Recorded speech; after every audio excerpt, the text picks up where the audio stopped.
This is the Sony a6400, and after using it for half a year, let me give you my reasons why I think it's the best camera on the market right now to purchase for video podcasting. If you're new here, my name's Javier Mercedes. I cover video tech tutorials and gear reviews on this channel. I also have a video podcast that I've been doing for about 2 years now, hence why I'm doing a review on this camera. If you're into that kind of thing and you like my videos, go ahead and hit that subscribe button. Let's dive right into it. The number one reason why the Sony a6400 trumps most cameras on the market right now for video podcasting is because it does not have a recording time limit. Most DSLRs and mirrorless cameras, at least in the US market, have a duration cap for how long you can record for, meaning that they will stop at 29 minutes and 59 seconds after you've hit the record button. This camera, that doesn't happen, which is amazing and one of the most important things I think for a video podcaster, especially when you're having a conversation. You don't want to have to stop a guest in the middle of an amazing story, break their thought process just so you can go over and hit the record button again on your camera. Sticking with the subject of duration, if you are recording long periods of time, I will say one of the drawbacks of this camera is the battery life. Sony has recently upgraded their lithium batteries to a much longer life on their newer models. Unfortunately, not on the Sony a6400. But the great thing about this kind of camera is that you don't need to purchase a third-party dummy battery in order to power the camera. You can just go straight into the USB and power it that way, and then now you don't even have to worry about the batteries. What I do is grab a USB power pack and then a little bit longer of a USB cable and take that with me if I'm going anywhere. Reason number 3 is really quick. This camera has a fully articulating screen.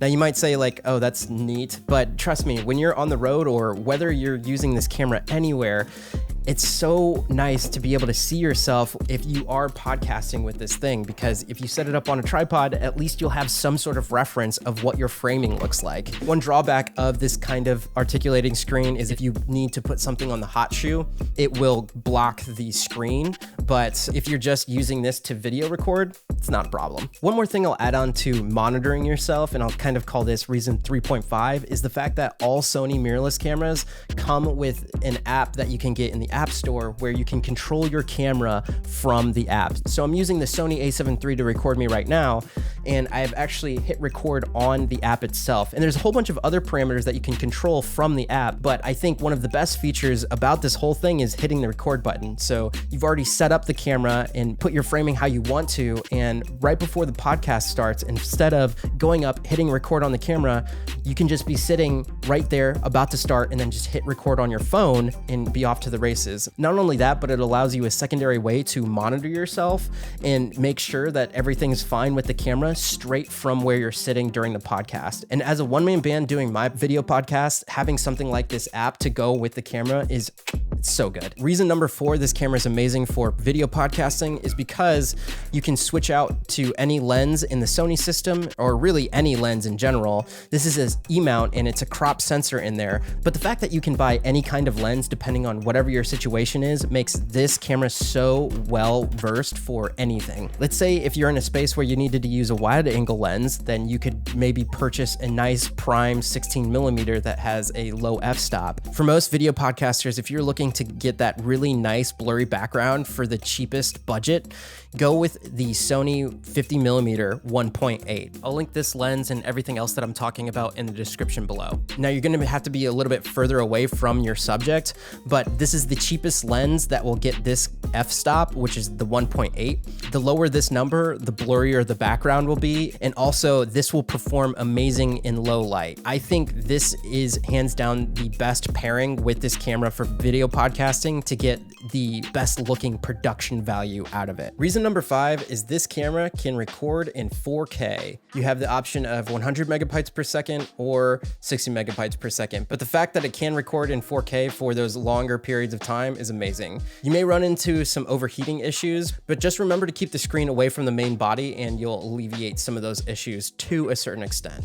And when you are recording in 4K, it doesn't punch in a whole bunch like some cameras may do to process that amount of information. Another thing to tack onto this one, and I think this is like 5.5 or 4.5, I'm losing track, is the fact that you can record with proxies internally on the camera.